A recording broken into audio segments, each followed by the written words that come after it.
ये आकाशवाणी पटना है। अब आप अभिषेक दास से प्रादेशिक समाचार सुनिए। पहले मुख्य समाचार। प्रदेश में कोरोना संक्रमितों की संख्या 4,745 हुई।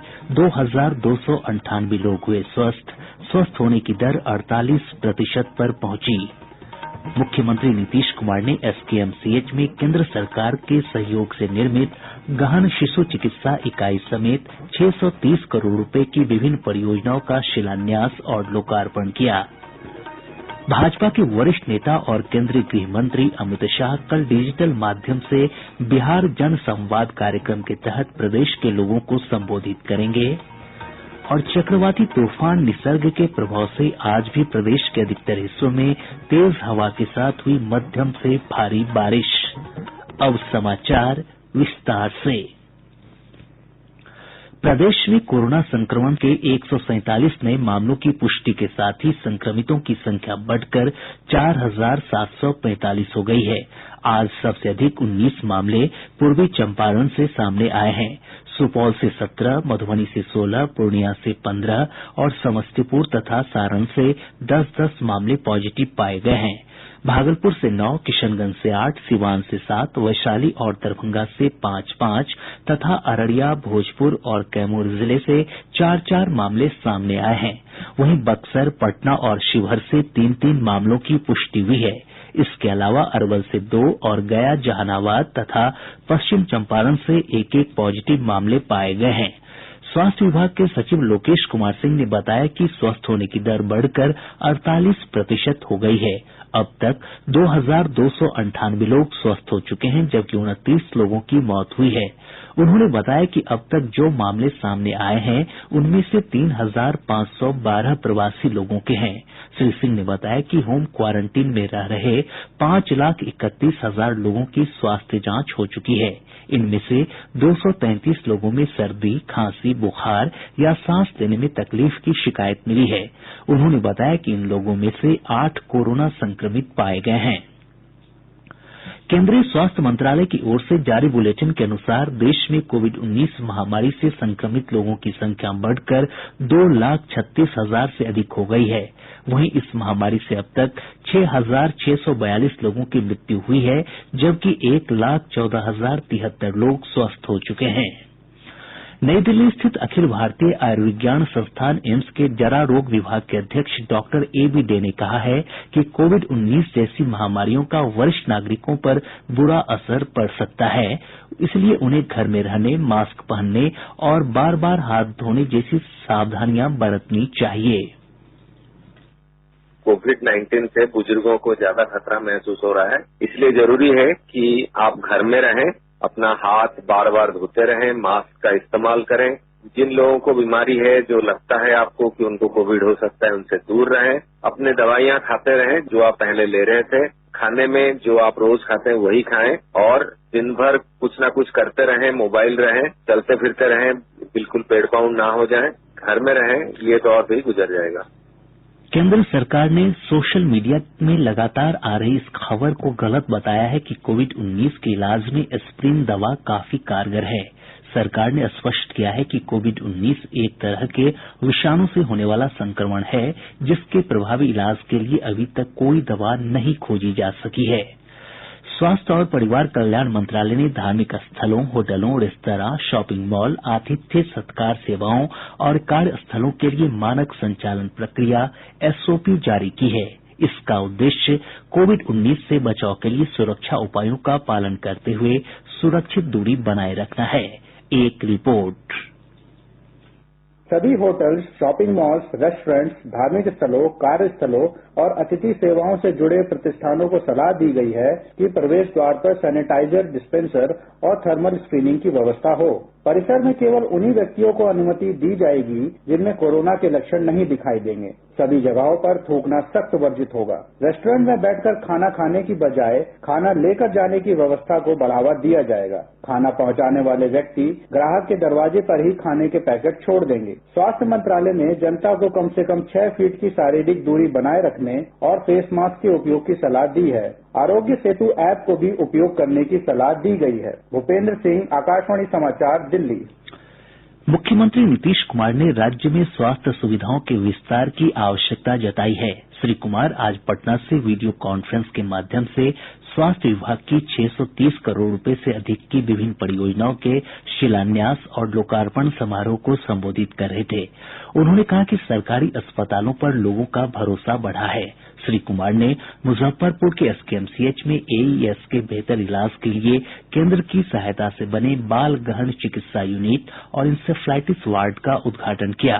साथ ही मुख्यमंत्री ने मधुबनी के झंझारपुर में प्रस्तावित राजकीय चिकित्सा महाविद्यालय और अस्पताल के भवन निर्माण कार्य तथा मुजफ्फरपुर के एसकेएमसीएच के भवन के उन्नयन कार्य का भी शिलान्यास किया। इस अवसर पर उप मुख्यमंत्री सुशील कुमार मोदी, स्वास्थ्य मंत्री मंगल पांडेय समेत अनेक गणमान्य लोग उपस्थित थे। भाजपा के वरिष्ठ नेता और केंद्रीय गृह मंत्री अमित शाह कल डिजिटल माध्यम से बिहार जन संवाद कार्यक्रम के तहत प्रदेश के लोगों को संबोधित करेंगे। इसके लिए पार्टी की ओर से व्यापक तैयारी की जा रही है और 200 स्थानों पर टीवी और एलईडी स्क्रीन लगाए जा रहे हैं। पार्टी के प्रदेश प्रभारी भूपेंद्र यादव ने कहा कि श्री शाह पार्टी कार्यकर्ताओं को केंद्र सरकार की कल्याणकारी योजनाओं और पार्टी की नीतियों से अवगत कराएंगे। जनता दल यूनाइटेड के वरिष्ठ नेता प्रोफेसर असलम आजाद ने कहा है कि इस साल होने वाला विधानसभा चुनाव मुख्यमंत्री नीतीश कुमार के नेतृत्व में लड़ा जाएगा। प्रोफेसर आजाद ने कहा कि नीतीश सरकार ने प्रवासी मजदूरों के लिए कई कल्याणकारी कदम उठाए हैं। प्रादेशिक समाचार आप आकाशवाणी पटना से सुन रहे हैं। रेलवे बोर्ड के अध्यक्ष विनोद कुमार यादव ने कहा है कि प्रवासी श्रमिकों को उनके गृह राज्य भेजने के लिए अब तक 4,286 श्रमिक स्पेशल रेलगाड़ियों का संचालन किया गया है। अभी तक कुल 4,286 ट्रेनें चलाई जा चुकी हैं और 58 लाख से ज्यादा श्रमिक भाई बहन अपने गंतव्य स्थान पर पहुंचाए जा चुके हैं। केंद्र सरकार ने कहा है कि प्रवासी श्रमिकों को उनके गृह राज्य भेजने के लिए रेलवे द्वारा चलाई गई विशेष रेलगाड़ियों में 1 करोड़ 63 लाख भोजन के पैकेट और 2 करोड़ 10 लाख पानी की बोतलें वितरित की गई। सुप्रीम कोर्ट में दायर हलफनामे में बताया गया कि मजदूरों को खाना पानी के अलावा दवाई, कपड़े, चप्पल और अन्य आवश्यक वस्तुएं भी उपलब्ध कराई गई। साथ ही पैदल चल रहे लोगों को राष्ट्रीय राजमार्ग प्राधिकरण की मदद से उनके घर तक पहुंचाया गया। हलफनामे में यह भी कहा गया है कि राज्य सरकारों द्वारा भी प्रवासी श्रमिकों के लिए भोजन, पानी और रहने की व्यवस्था की गई। गौरतलब है कि सुप्रीम कोर्ट में प्रवासी मजदूरों के मुद्दों पर कल भी सुनवाई हुई थी, जिसमें न्यायालय ने मजदूरों को 16 जून तक उनके गृह जिले पहुंचाने का निर्देश दिया था। साथ ही उनके लिए रोजगार की व्यवस्था करने के भी निर्देश दिए गए थे। इस मामले में 9 जून को फैसला आएगा। प्रदेश में आज उत्तराखंड, तमिलनाडु, गोवा और कर्नाटक से एक एक श्रमिक स्पेशल ट्रेन पहुंच रही है। इन रेलगाड़ियों के माध्यम से 6,600 प्रवासी कामगार राज्य के विभिन्न हिस्सों में पहुंच रहे हैं। कल देश के अलग अलग भागों से 10 ट्रेनों के माध्यम से 13,200 कामगार पहुंचेंगे। सूचना और जनसंपर्क विभाग के सचिव अनुपम कुमार ने बताया कि कल तक 1,491 ट्रेनों के माध्यम से 20,80,000 से अधिक लोगों की राज्य वापसी हुई है। वंदे भारत मिशन के तहत आज कुवैत से 90 अप्रवासी भारतीय विशेष उड़ान से गया अंतर्राष्ट्रीय हवाई अड्डे पहुंचे। हमारे संवाददाता ने बताया है कि इनमें से 89 बिहार के और एक यात्री झारखंड का है। बिहार के लोगों को प्रारंभिक स्वास्थ्य जांच के बाद बोधगया स्थित क्वारेंटीन केंद्र भेज दिया गया है, जबकि झारखंड के यात्री को विशेष वाहन से गृह राज्य रवाना किया गया। प्रदेश में रात्रि कर्फ्यू के दौरान भी अब बस, ऑटो रिक्शा, टैक्सी और प्राइवेट वाहन से लोग यात्रा के लिए बस स्टैंड, एयरपोर्ट और रेलवे स्टेशन पर आ जा सकते हैं। परिवहन विभाग ने इस संबंध में आदेश जारी कर दिया है। इस दौरान यात्रा करने वाले व्यक्तियों के पास परिचय पत्र और टिकट होना अनिवार्य होगा। गौरतलब है कि लॉकडाउन के 5वें चरण में 30 जून तक रात्रि 9 बजे से सुबह 5 बजे तक आम वाहनों की आवाजाही पर रोक है। शिक्षा विभाग प्रवासी कामगारों के बच्चों का स्कूलों में नामांकन करवाएगा। इसके लिए 28,000 टोला सेवकों की मदद ली जाएगी। विभाग ने कहा है कि प्रवासी कामगारों के बच्चों का सरकारी स्कूलों में नामांकन बिना किसी कागजात के होगा। हज कमेटी ऑफ इंडिया ने कहा है कि जो लोग इस बार हज यात्रा पर नहीं जाना चाहते हैं, उन्हें पूरी जमा राशि वापस की जाएगी। कमेटी ने यह भी कहा है कि अभी तक सऊदी अरब के द्वारा हज यात्रा को रद्द किए जाने की कोई सूचना नहीं दी गई है। पश्चिम चंपारण जिले के धनहा थाना में कोरोना पॉजिटिव पिता पुत्र पर गांव में संक्रमण फैलाने के आरोप में प्राथमिकी दर्ज कराई गई है। रिपोर्ट पॉजिटिव आने के बाद दोनों क्वारंटीन केंद्र छोड़कर अपने घर आ गए थे, जिसके बाद प्रशासन ने ये कार्रवाई की है। अरवल जिले में कोरोना वायरस के प्रति आम लोगों को जागरूक करने के लिए सभी प्रखंडों में एक एक प्रचार रथ को रवाना किया गया। कोविड-19 के बढ़ रहे मामले को देखते हुए शेखपुरा व्यवहार न्यायालय परिसर में आम लोगों के प्रवेश पर रोक लगा दी गई है। न्यायालय परिसर में वही लोग प्रवेश कर सकेंगे जिनके पास वैध पास होगा। प्रदेश में 1 जून के बाद लॉकडाउन उल्लंघन के मामले में अब तक 15 लोगों को गिरफ्तार किया गया है, जबकि 11 प्राथमिकियां दर्ज की गई हैं। पुलिस मुख्यालय से प्राप्त जानकारी के अनुसार 4,878 वाहन जब्त किए गए हैं, जबकि 1 करोड़ 38 लाख रुपए से अधिक की राशि जुर्माने के रूप में वसूली गई है। मुख्यमंत्री नीतीश कुमार ने आज बिहार सरकार की नई कॉमन इंटीग्रेटेड वेबसाइट का लोकार्पण किया। इस वेबसाइट का पता है state.bihar.gov.in। नई वेबसाइट पर सभी विभागों की सूचनाओं को एक साथ देखा जा सकता है। उत्तर प्रदेश के प्रतापगढ़ के पास सड़क दुर्घटना में मारे गए अरवल के कोयरी अम्बाड़ा गांव के 4 मजदूरों के निकटतम आश्रितों को राज्य सरकार द्वारा 4-4 लाख रुपए अनुग्रह अनुदान की राशि उपलब्ध करा दी गई है। गौरतलब है कि राजस्थान से लौटने के क्रम में इन सभी की सड़क हादसे में मौत हो गई थी।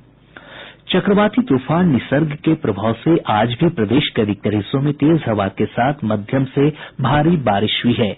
मौसम विभाग के अनुसार सबसे अधिक अररिया के फारबिसगंज में लगभग 122 मिलीमीटर बारिश दर्ज की गई। दरभंगा में 78.6, पूर्णिया में 38.6, पटना में 23.7, सबौर में 19 और सुपौल में 17 मिलीमीटर बारिश रिकॉर्ड की गई। मौसम विभाग के अनुसार अरब सागर में उठा तूफान समाप्त हो गया है, लेकिन उससे बने कम दबाव के क्षेत्र के कारण अगले 24 घंटों के दौरान राज्य के कुछ हिस्सों में बारिश की संभावना बनी हुई है। मुजफ्फरपुर जिले के तुर्की चौकी क्षेत्र से पुलिस ने 1 करोड़ रुपए से अधिक मूल्य की शराब बरामद की है। मौके से 5 तस्करों को गिरफ्तार किया गया है।